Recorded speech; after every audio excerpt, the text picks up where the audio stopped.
Good evening, ladies and gentlemen, and welcome to Larry Queen Live. And I'm your host, Larry Queen. On tonight's show, we'll be discussing health and nutrition. And my guest will be author of the best-selling book, All You Wanted to Know About Health and Nutrition, but Were Afraid to Ask. The world-renowned and respected Dr. Harry Pitts. Please join me, Dr. Pitts.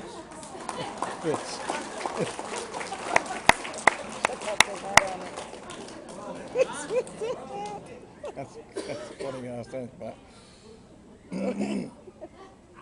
Oh, thank you. Good to see you, Dr. Pitts. It's good to be here. It's good to be anywhere. Could be. This is where you want me, right here? Yes, perfect. Okay. Perfect. You know, Dr. Pitts, I was just wondering, and people have been asking me if you get a lot of jokes about your name. About my name? Your name, Harry Pitts. I do, ever since grade school, and it doesn't bother me a bit. And I'm a doctor, and I'm supposed to be mature enough to be above that. My mother always wanted me to be a veterinarian. You know, veterinarians, she said, has to be smarter than the regular doctor because their patients can't tell them what hurts, and so she wanted me to be a vet. I did have a vet come to my office once, and he spouted that same thing. I was poking and prodding and asking him questions, and he says, I'm a vet, and we don't have to. He went into that same thing about their being smarter than us. So I just wrote him a prescription, and I said, here, take this. The heart, Larry, is just good for so many beats. And you going to speed that up to last longer? I don't think so. That's like you're going to drive your car faster to extend its life? No. You want to live longer? Take a nap. And on these questions, Larry, I am 90% correct. And who cares about the other 3%? Very good. Okay, let's go on. Question number 2. Our next question is from Less Pain in Booty, North Dakota. Okay. And he's asking, should I cut down on meat and eat more fruits and vegetables? You're going to have to tell Les that he's going to have to grasp the logistical efficiencies. For example, what does a cow eat? Corn and hay. And what are these? Vegetables. So steak is nothing but an efficient mechanism for delivering vegetables to your system. Yes, that's right. That makes sense. Beef is a good source of leafy green vegetables. Green grass. Throw in a pork chop, you got your 100% daily recommended allowance of vegetables. Very, very good. Makes sense to me. Yeah. Okay, next question. Yeah.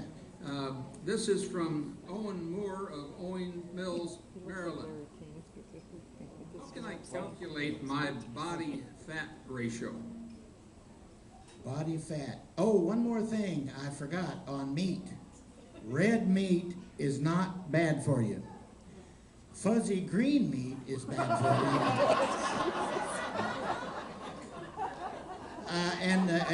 And speaking of animals, when it comes to animal testing, I'm against that. What was that guy's name? He was Steve Sumi of Sioux City, Iowa. I think I may know him. You know, speaking of exercise, if God had meant for me to touch my toes, he would have put them on my knees. And even if you slip up, let's say you slip up and you use the word exercise, you wash your mouth out with chocolate. My wife doesn't do exercise either. She says if God meant her to bend over, he'd have put diamonds on the floor.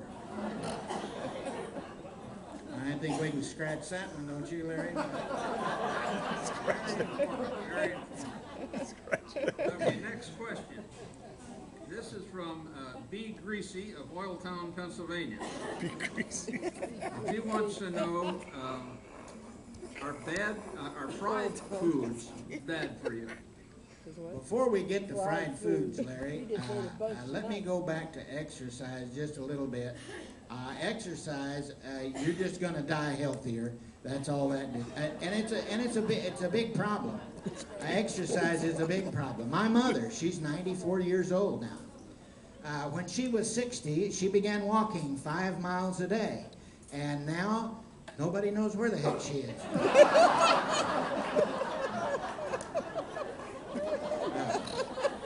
Now let's see. Now get serious, Yeah, Doctor. okay. What was that next question from B? Yeah, it's about fried foods. Are they good for you? Fried foods. I don't think she's been listening to our show much today because fried foods, fried in vegetable oil. In fact, they're permeated in it. How could getting more vegetables be bad for you? Eat all you want. Okay, here's one from, and Irma wants to know if chocolate is bad for you. Are you crazy? Hello. Another vegetable. It's the best feel-good food around there. It can't be bad. Chocolate can't be bad. It's cheaper than therapy, and you don't have to have an appointment. Chocolate, Larry, is just not for breakfast anymore. Chocolate is a vegetable. It's derived from cocoa beans. Beans, that's a vegetable, yes?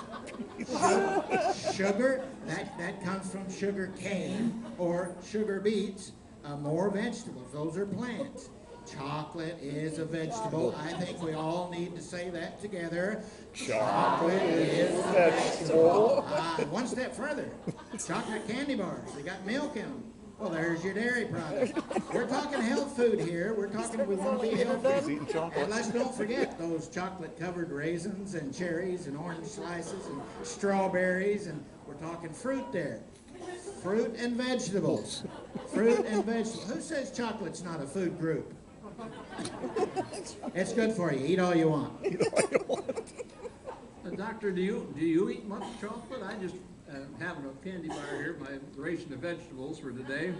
As a matter of fact, I do. You do? I do, and well, I tried this week. I stopped into the ice cream store. I told the little girl there I wanted a couple of scoops of chocolate ice cream, and she says we don't have chocolate today. And I said, oh, well, I'll have a couple of scoops of chocolate ice cream. I was distracted from surgery today, I think, and or that day. I'm distracted today. I got a little speck of something here on. It won't come off, and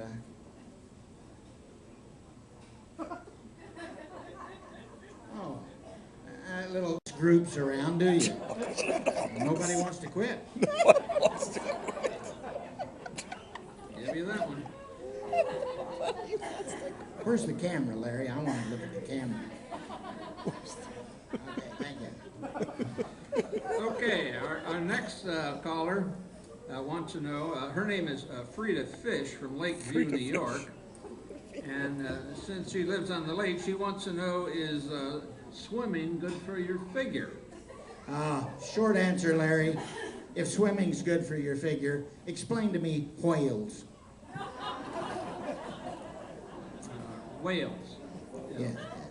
It's W-H-A-L-E-S. Yes. Okay, we got that. Reminds me of a little girl in her second grade class. Her teacher said to her, well, they were talking about different things, and she began to tell about Jonah and the whale. And you know how some of these teachers are, and they said to her, you don't, that's just a fable, that didn't happen. She said, it's in the Bible, it's in the Bible.